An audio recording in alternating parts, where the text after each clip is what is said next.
Hello guys, welcome back to my channel Akela Musafir channel में आपका एक बार फिर से स्वागत है। तो दोस्तों, आज हम आए हुए हैं आगरे के लाल किले में। तो दोस्तों, अगर अभी तक आपने हमारा चैनल सब्सक्राइब नहीं किया तो प्लीज़ हमारा चैनल सब्सक्राइब कर दीजिए। बने रहिए वीडियो के एंड तक, वीडियो काफ़ी अमेजिंग होने वाली है। तो चलिए दोस्तों, अब हम चलते हैं अंदर। और दोस्तों मैं आपको बताऊं, आप ये मेन गेट देख रहे हैं, इस गेट का नाम है अमर सिंह गेट। तो दोस्तों आज हम आपको ये बताते हैं कि इसका अमर सिंह गेट नाम क्यों रखा गया। मुगल सम्राट बादशाह थे शाहजहां। शाहजहां के सेनापति यानी कि कमांडर थे अमर सिंह राठौर, इसलिए इस गेट का नाम अमर सिंह राठौर रखा गया है। और दोस्तों आप ये खाई देख सकते हैं, इस खाई में मगरमच्छ पाले जाते थे।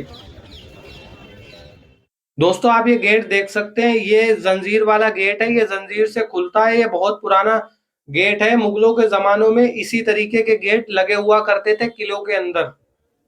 और दोस्तों आप ये देख सकते हैं, ये गेट नंबर 2 है। इसको बोलते हैं नौबत खाना, यानी कि यहाँ पर जब कोई मेहमान आता था तो यहाँ पर उस मेहमान का इस्तकबाल किया जाता था ढोल बजाकर या ड्रम बजाकर।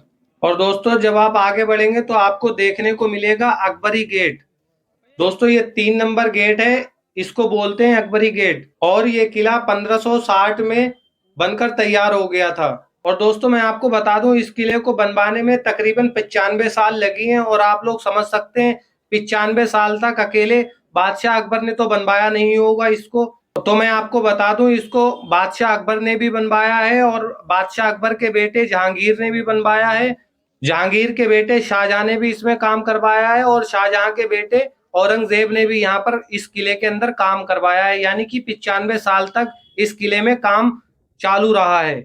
95 साल में बनकर मुकम्मल तौर पर तैयार हो गया था। तो चलिए दोस्तों अब हम अंदर चल रहे हैं। तो दोस्तों आप ये देख रहे होंगे, ये है घोड़ों का अस्तबल, यानी यहाँ पर घोड़े बांधे जाते थे। मुगल बादशाहों के राजा लोगों के जो घोड़े होते थे और वो यहाँ पर बांधे जाते थे। और दोस्तों मैं आपको रेड फोर्ट के बारे में बता दूं, ये भारत के राज्य उत्तर प्रदेश के आगरा शहर में है। ये ताजमहल से तकरीबन 2.5 किलोमीटर दूर है। और दोस्तों इस किले में मुगल सम्राट बाबर, हुमायूं, अकबर, जहांगीर, शाहजहां और औरंगजेब यहाँ पर रहा करते थे। और दोस्तों मैं आपको इस किले के बारे में बता दूं, इस किले को 1080 में बनाया गया था। और ये किला जो है वो पहले ईंटों का किला बनाया गया था। जब इस किले को महमूद गजनबी की सेना ने इस किले पर कब्जा किया था, उसके बाद में सिकंदर लोदी ने 1487 में इसको युद्ध में जीत लिया था। 1487 से 1517 तक दिल्ली सल्तनत के जो पहले सुल्तान थे, जिसने आगरा की यात्रा की, तब उसने इस किले की मरम्मत करवाई और इस किले में रहा करते थे। और दोस्तों मैं आपको बता दूं, सिकंदर लोदी ने इसे राजधानी बनाया था और यहीं से देश पर शासन किया था। और दोस्तों मैं आपको बता दूं, इसी लाल किले के अंदर 1517 में सिकंदर लोदी की मृत्यु हुई थी।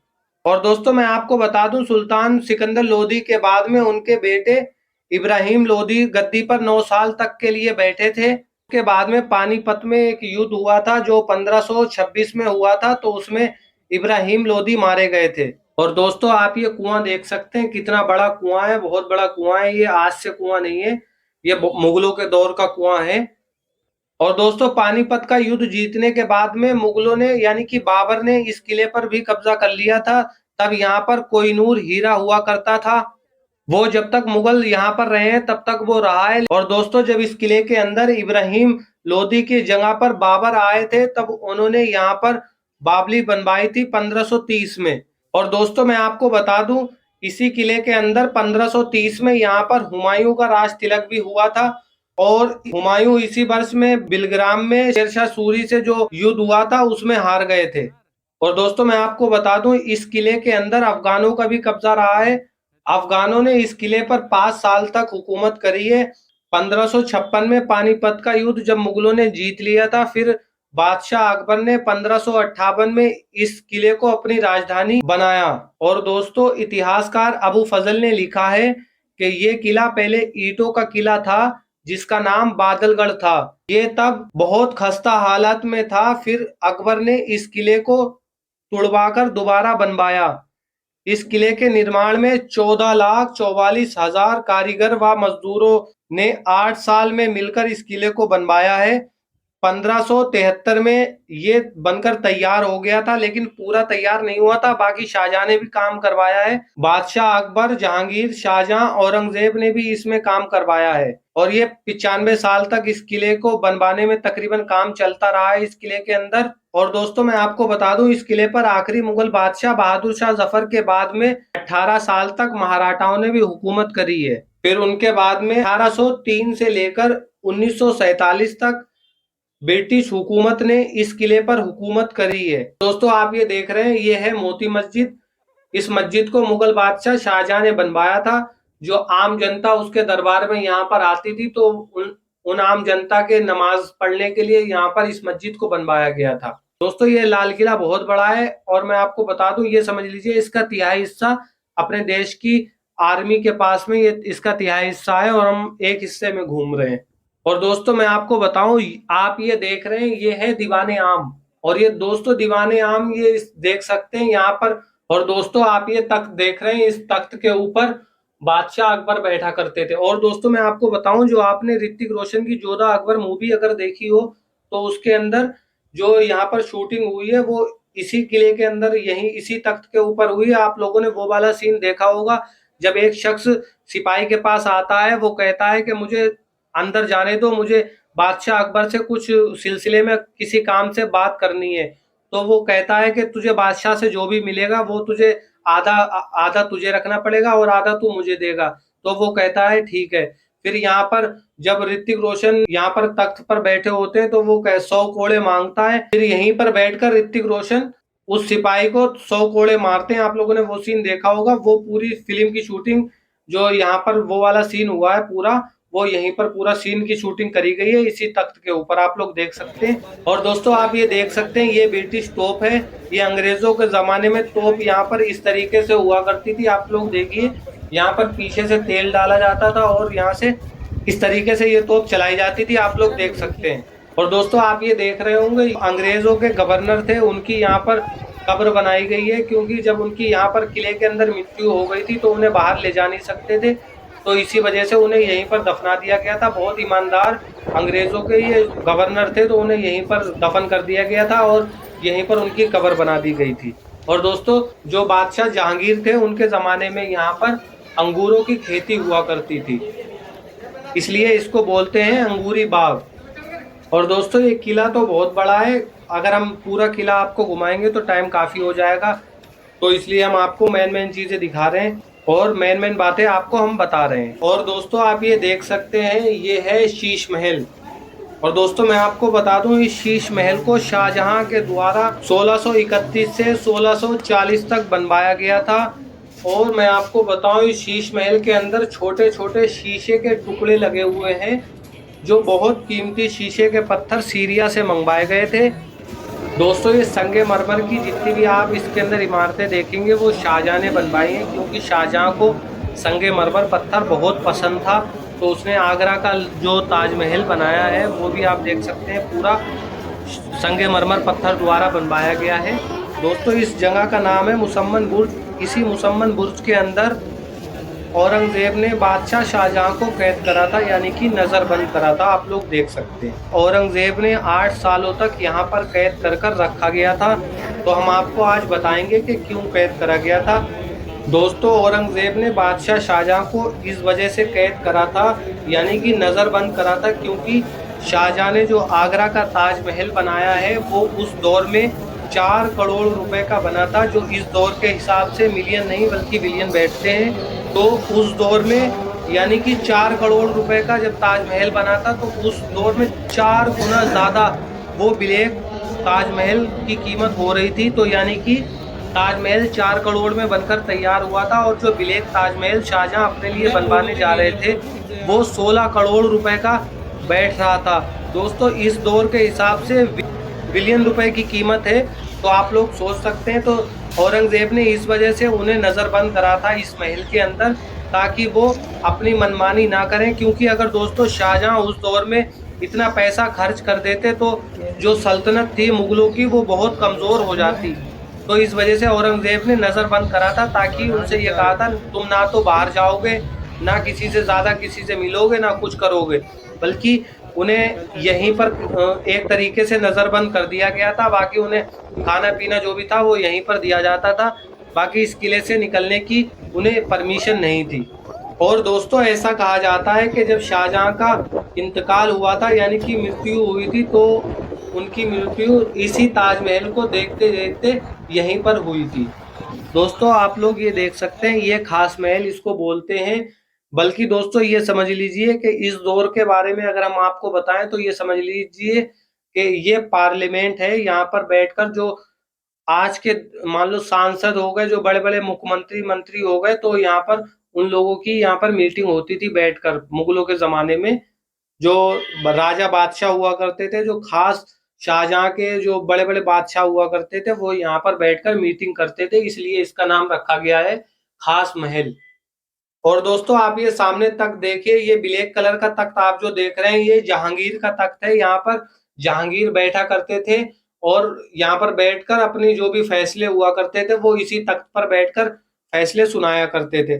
और दोस्तों आप लोगों को ये बीच में दरार नजर आ रही होगी, तो मैं आपको बता दूं ये दरार क्यों पड़ी थी। दोस्तों ये दरार इसलिए पड़ी थी, जो 1803 में अंग्रेजों द्वारा, ब्रिटिश हुकूमत द्वारा यहाँ पर बम का गोला फेंका गया था, यानी कि तोप का गोला फेंका गया था। तो यहाँ पर दरार पड़ गई थी, इस पत्थर के ऊपर ही गिरा था तोप का गोला। आप ये तख्त देख रहे हैं, इस तख्त के पत्थर का नाम है कोटिक पत्थर। यानी कि दोस्तों आप ये पत्थर देख रहे हैं, ये पत्थर ये समझ लीजिए जो आज के दौर में जो सुनार होते हैं, जो सोना घिसते हैं जिस पत्थर पर, वो यही पत्थर होता है। इसी पत्थर पर सोना घिसकर पहचाना जाता है कि असली है या नकली है। बहुत महंगा पत्थर है और इसी पत्थर से शाहजहां अपने लिए पर्सनल जो काला ताजमहल बनवाने वाले थे, उस ताजमहल के सामने जो हमने आपको आगरा में दिखाया उसी के ठीक सामने बनवाने वाले थे।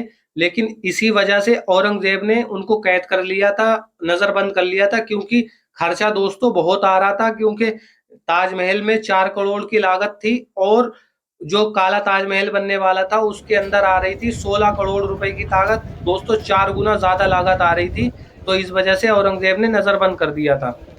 और आप ये सामने देख रहे हैं, सामने जो घर देख रहे हैं बने हुए, उसके अंदर मुमताज बैठती थी। यहाँ पर आप लोग सामने देख पा रहे होंगे, इसी महल के अंदर सामने मुमताज बेगम बैठा करती थी, जो बादशाह शाहजहां की बेगम है। और ये है शाहजहां का तख्त, इस पे बादशाह शाहजहां बैठकर जो भी फैसले होते थे वो फैसले सुनाया करते थे। ये सामने आप देख रहे हैं, ये मुमताज बेगम का और बादशाह शाहजहां का ये बेडरूम है। दोनों लोग यहीं पर रहा करते थे, मुमताज बेगम और बादशाह शाहजहां दोनों यहीं पर रहा करते थे। ये उन दोनों का बेडरूम है, आप लोग देख सकते हैं। और इसी के ठीक सामने आप ये देखिए, ये फाउंटेन लगाए गए हैं यहाँ पर। इसके अंदर पानी नहीं भरा हुआ करता था, बल्कि इसके अंदर गुलाब जल छिड़का जाता था। फाउंटेन के अंदर से गुलाब जल निकलता था, वो पूरे लाल किले को महकाता था। और दोस्तों मैं आपको बता दूं, बादशाह शाहजहां की 2 बेटियां थीं, एक का नाम था जहांआरा, एक का नाम था रोशन आरा। इन दोनों की डोलियां बनाई गई हैं, आप लोग ये देख सकते हैं। ये दोनों डोलियां एक सी बनाई गई हैं। आप लोगों ने देखा होगा जो पहले के दौर में जब शादी होती थी तो कांधे पर बैठाकर जो डोली उठाते थे, दुल्हन जिसमें बैठी होती थी, वो उसी तरीके से ये डोली बनाई गई है, आप लोग देख सकते हैं। और दोस्तों ऐसा कहा जाता है कि रोशन आरा और जहां आरा की शादी नहीं हुई थी। और दोस्तों अब हम जा रहे हैं जहांगीर महल। और दोस्तों ये देखिए, ये है जहांगीर महल। ये जहांगीर महल दोस्तों ज्यादातर लाल बलुआ पत्थर द्वारा बनाया गया है और अब हम आपको दिखाने वाले हैं। और दोस्तों आप ये महल देख सकते हैं, ये बादशाह अकबर का महल है। ये बादशाह अकबर ने अपने लिए बनवाया था लाल बलुआ पत्थर से।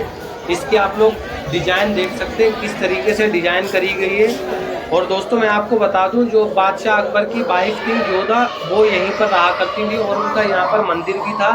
और आप आएंगे तो आप घूमेंगे, आपको काफ़ी अच्छा लगेगा। तो चलिए दोस्तों अब हम आपको कुछ और दिखाते हैं। और दोस्तों आप लोग ये ईंटें देख रहे होंगे, ये ईंटें आज नहीं लगाई गई, बल्कि ये मुगलों के ज़माने में ही ईंटें लगी हुई थी। इन ईंटों को बोलते हैं लाकोरी ईंट। ये देखिए, ये महल जो देख रहे हैं आप लोग, ये जहांगीर का पर्सनल बेडरूम था। यानी कि दोस्तों इसके अंदर एसी लगी हुई थी। अब आप लोग कहेंगे कि पहले के दौर में एसी चलती नहीं थी।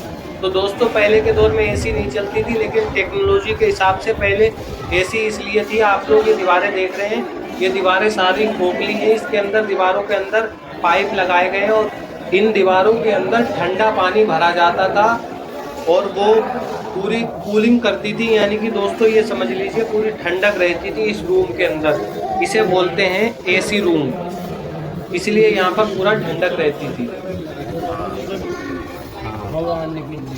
और दोस्तों ये है जहांगीर महल, आप लोग देख सकते हैं, हमने आपको इसके अंदर का दिखा दिया। और आप लोग ये सामने देखिए दोस्तों, मैं आपको बता दूं, आप ये जो टब देख रहे हैं, ये टब जो है, सबसे मेन बात इसके अंदर ये है कि इस पूरे टब के अंदर बिल्कुल जोड़ नहीं है, ये पूरा एक ही पत्थर से बनाया गया है। और दोस्तों मैं आपको बताऊं, ये जो टब जो आप देख रहे हैं, ये टब किसने गिफ्ट के तौर पर दिया था? दोस्तों जो जहांगीर थे, जहांगीर की माँ का क्या नाम था? उनका नाम था जोधा, जोधा बेगम उनका नाम था। और जो उनके भाई थे मान सिंह ने अपने भांजे जहांगीर को ये गिफ्ट के तौर पर दिया था। इस पूरे टब को राजा मान सिंह ने सोने और चांदी से भर के अपने भांजे जहांगीर को गिफ्ट के तौर पर दिया था। आप लोग देख सकते हैं इसके अंदर सीढ़ियां भी लगी हुई हैं। तो गाइस चलिए अब हम चलते हैं, और अगर अभी तक आपने हमारा चैनल सब्सक्राइब नहीं किया तो प्लीज हमारा चैनल सब्सक्राइब कर दीजिए। तो दोस्तों हम मिलते हैं नए ब्लॉग के साथ। Thank you for watching. शुक्रिया, दुआओं में याद रखना।